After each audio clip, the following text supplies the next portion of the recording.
The 44-gallon aquarium have called for a change, and change I gived in the form of the goldbarbs. Yes, in this new episode of Orenda Power, we will see the new rise of the goldbarbs against the crayfish, and more.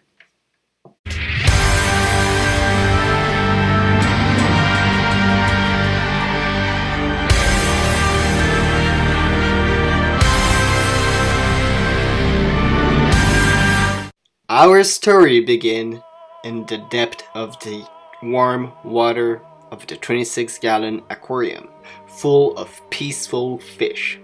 Well, not so peaceful anymore. You see, Lucius the angelfish is getting nipped by somebody in this aquarium, and I have pinpointed the culprit. It is those black skirt tetras. This is a batch of 5 very aggressive fish.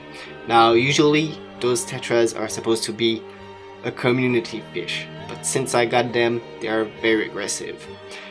So with the removal of the goldbarbs, I was able to pinpoint the culprit, but other things have happened in the 26.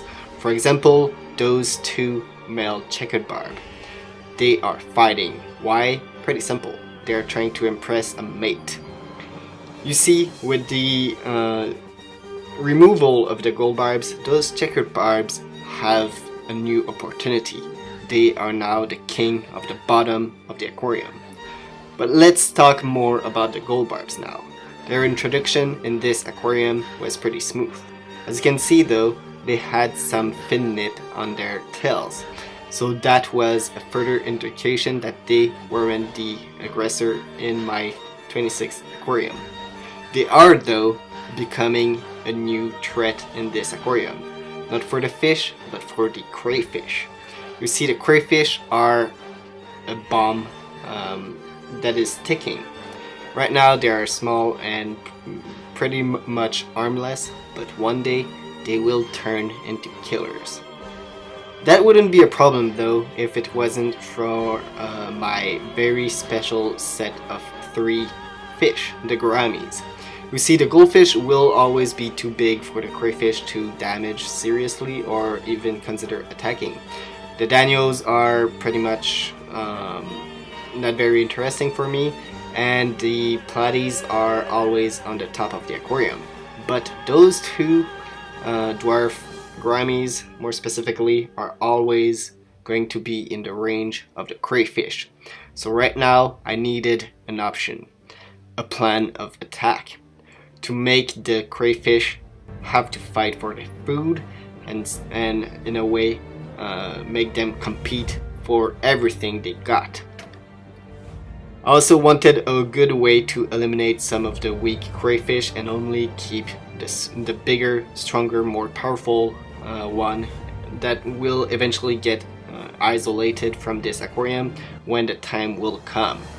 So basically I needed to thin the crayfish population out while still keeping the control of the aquarium. So the goldbarbs were perfect for this situation. They were going to be my crowd control. As you can see, the Shadow Master is already pretty big, and in a few more months he's going to be lethal in this aquarium. But the goldbarbs will be a good indicator of how powerful the crayfish are in this aquarium. You see, the goldbarbs are constantly getting in the same territories as a crayfish. They are constantly eating the same food as a crayfish, and they are constantly being in the way of the crayfish.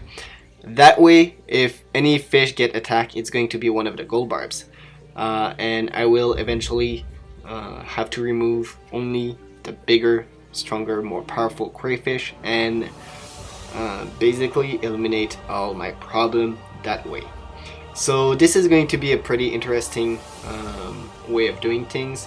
For the crayfish that will be select, I'm going to just create a small container eventually, like in a month or 2.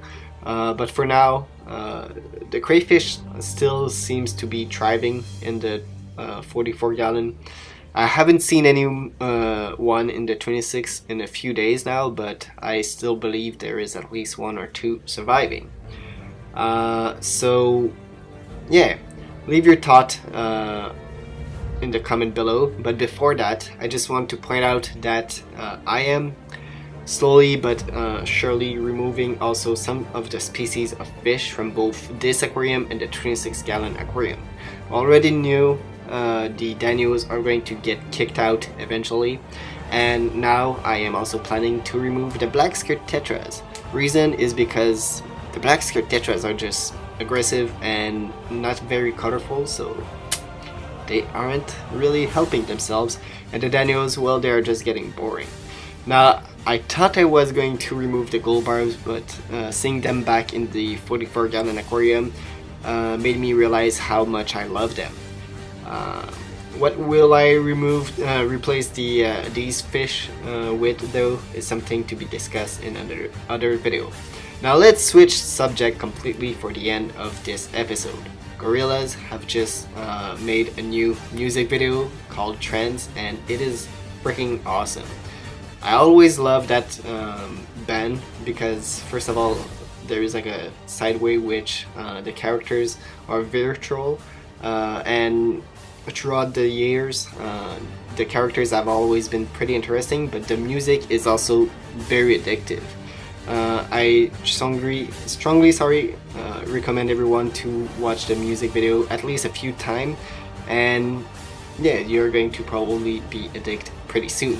Anyway, Feel Good Inc. and Clint Eastwood are always going to be my top favorite tracks, but for this album, which is called Now Now, I do believe the Trends the Trends song is my favorite. Anyway, thanks out for watching, everyone. Leave a comment, a like, and a subscribe, and I will see you all pretty soon for a new episode. Bye! Oh, and also, it's my birthday today.